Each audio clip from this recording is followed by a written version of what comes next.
RDC affronte l'Algérie. RDC-Algérie, c'est sans doute le match qui nous hype le plus. On a tous envie d'être le 6 janvier et de regarder ce match-là. Le pourquoi, c'est que l'Algérie, désormais, ça fait partie des cadeaux d'Afrique. Désormais, l'Algérie est de retour et depuis un certain temps, on se rend compte que on se pose même la question, est-ce que l'Algérie n'est pas la meilleure attaque de cette CAN?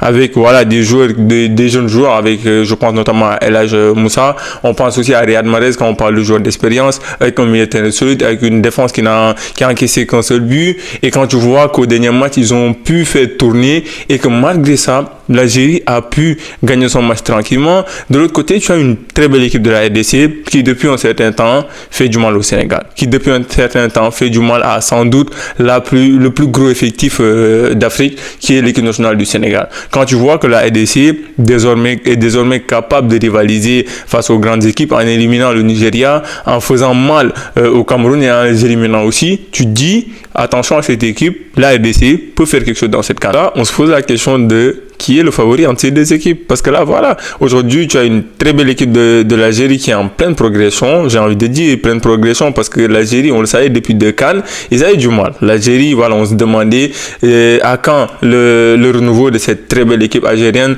tout en sachant qu'ils ont toujours eu de bons joueurs. L'Algérie, ça a toujours été un effectif étoffé de talent. Maintenant, tu as une équipe de la RDC quand même, tu dis, mais ils n'ont pas de superstars. Mais c'est incroyable de voir à quel point cette équipe se bat pour cette nation. C'est incroyable de voir à quel point Cédric Bakambu est extraordinaire. C'est incroyable de voir à quel point Cédric Bakambu est désormais le symbole de cette équipe, le symbole de ce collectif qui est capable de très bien défendre et qui est aussi capable aujourd'hui de contre-attaquer. Quand tu vois la RDC est capable de résister face au Sénégal et de pas encaisser, j'ai envie de dire 2 ou même